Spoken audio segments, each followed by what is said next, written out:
Morning, nakayuko ako kasi mababa yung aking camera.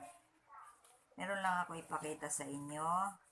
Good morning muna sa inyo. Good morning. Ito ay isang cup na ginagamit ng mga nurses. Yan. Ito, sample ko lang to. Pakita ko lang sa inyo para makuha nyo ang paggawa nito. Yan siya. Ngayon, gagawa tayo ng pattern at sukat.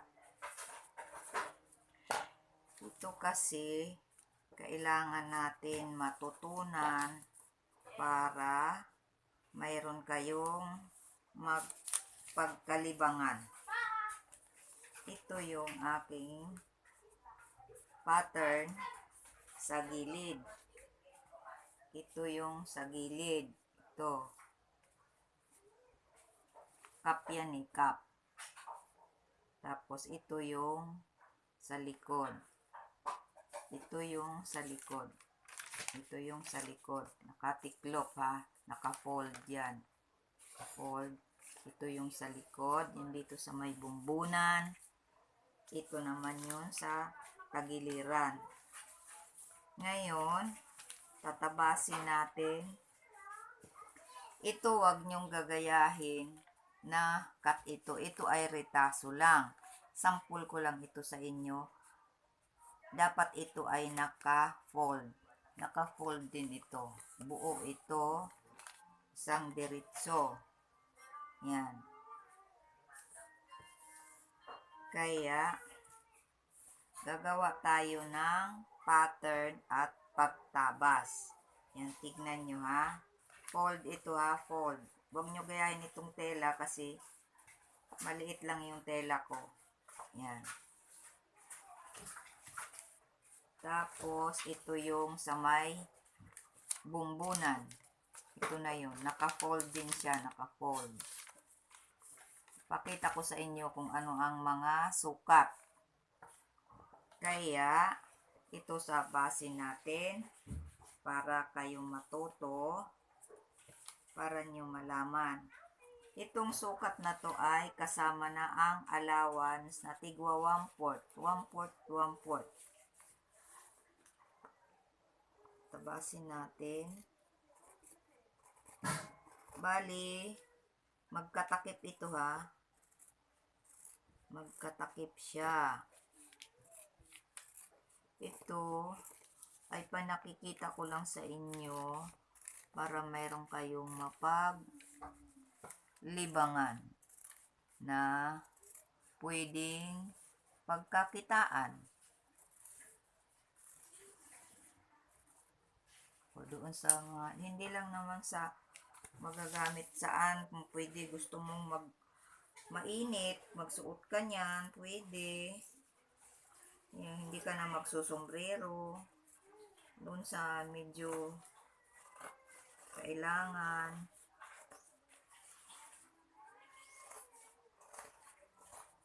Nagga-gardening, ayaw mo magulo yung buhok mo. Pwede ito. Yan siya. Atabas na natin.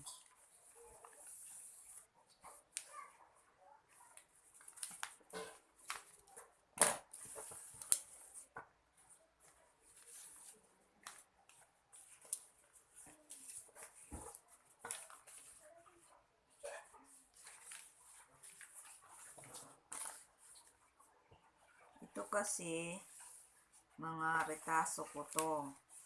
Kaya kailangan magamit siya para hindi masayang. Diba? O, ito.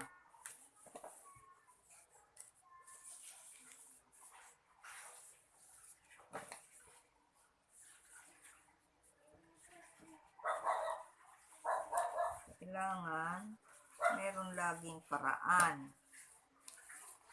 para may paglibangan.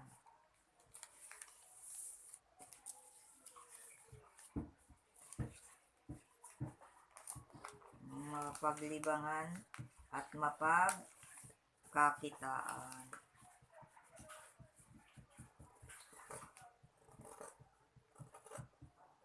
Tiyaga-tiyaga lang.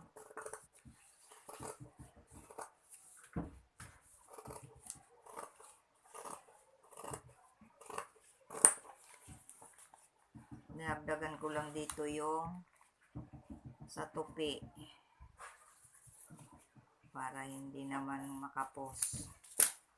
Ayan. Ito kasi dito yung garter, tutupiin mo siya ng ganun, tapos kakabitan mo siya dito ng garter.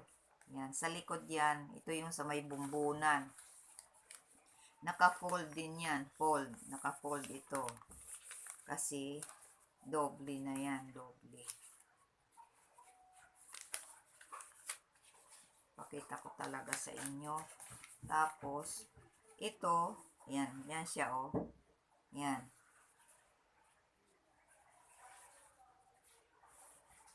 Yan.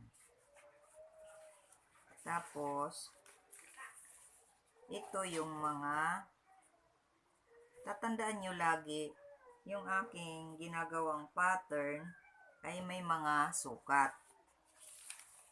Kagaya nito.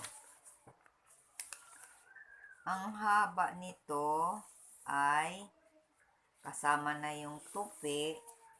Pwede niyong gawin 10 and 1/4 lang dito. Pero gawin mo ng 10 and 1/2 para madagdagan mo itong sa tupi sa may garter.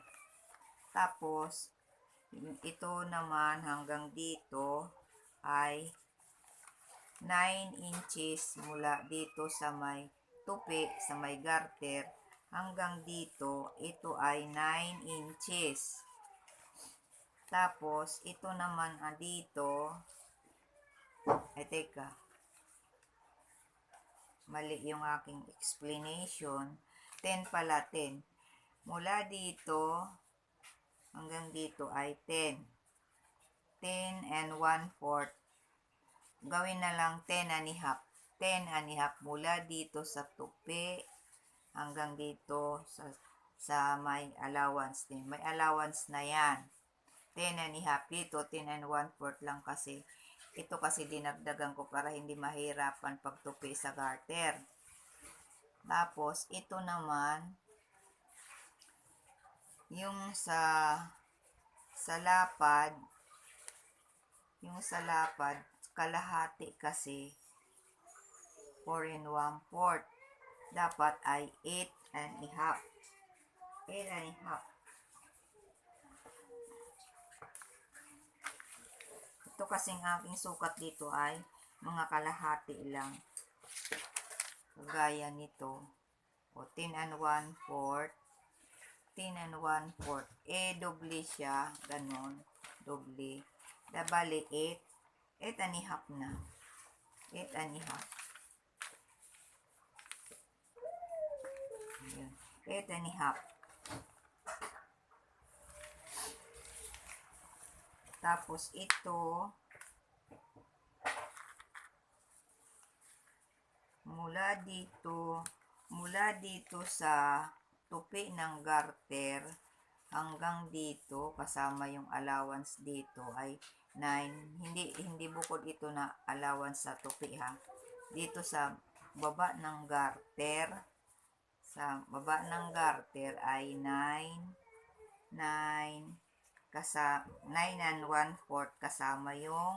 kasama yung allowance dito sa taas sa tupi.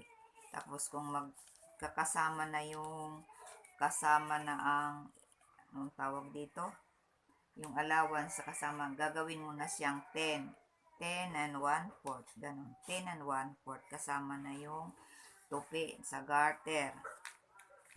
Tapos ayun na yun. Yung 8 and a half. Ito, 8 and a half.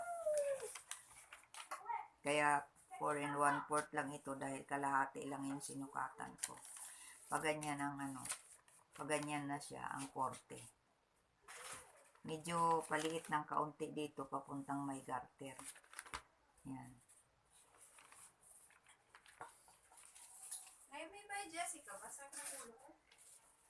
Wala.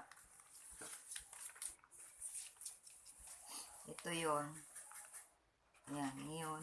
Ito kasi ay nakatiklop din. Hindi ko mapakita sa inyo ang aking tela kasi nga ritaso lang yan. Medyo may cut dito sa may unahan. Ipapakita. Ayan na. O, naka-fold yun, diba? Naka-fold yun. Kasi diretso na siyang buo sa may puluhan. Yan. Yan. Diretso. Ang sukat nito, 42. 42. Ang diretso nito ay 42 kasama na ang allowance na 1/4, 1/4 lagi. Yan. Tapos yung lapad dito, sa may noo na to eh.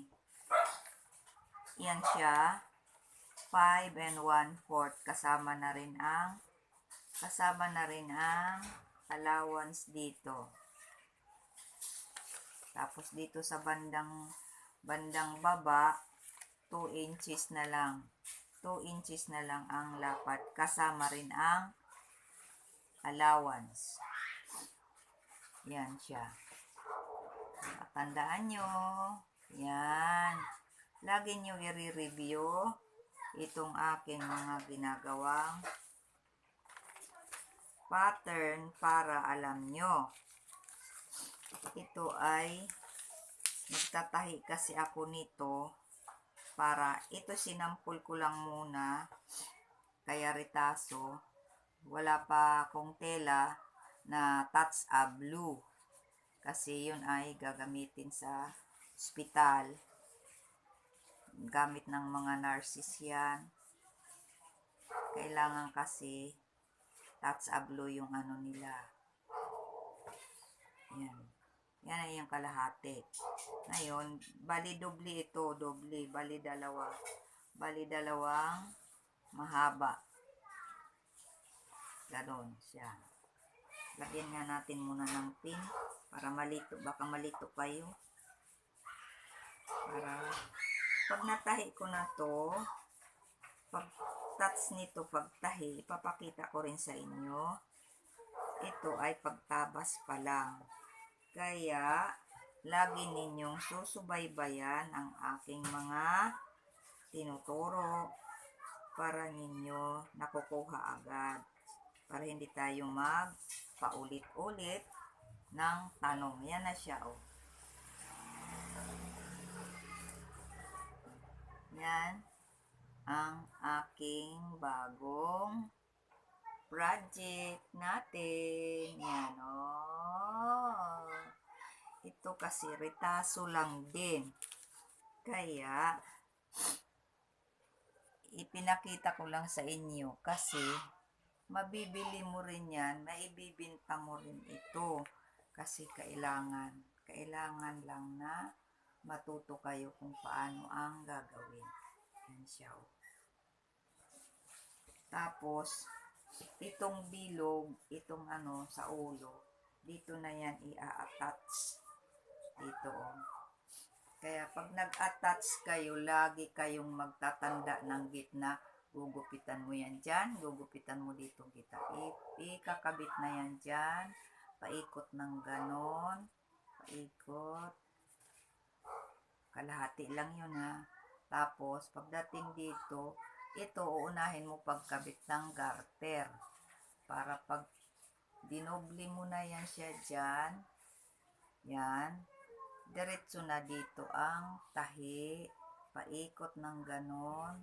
Tapos, babaliktarin mo na lang ang pagtahi nito para basta abangan nyo ang pagtahi ko nito para kayo matuto, ha? Kasi para hindi tayo laging mahaba, para hindi kayo na tatamad panuorin itong ating laging video. Kaya, Sa ngayon, wala ako pang tila. Nag-aantay pa ako ng order ko na para gawin dito. Ito ay sample ko lang para matutunan nyo. Maraming paggagamitan nito. Kaya, remember, ang ating pattern ng cup. Pwede sa lahat. Pwede sa lahat ito kung saan nyo gustong gamitin. Wala yun. Ginagawa ito ng ganyan.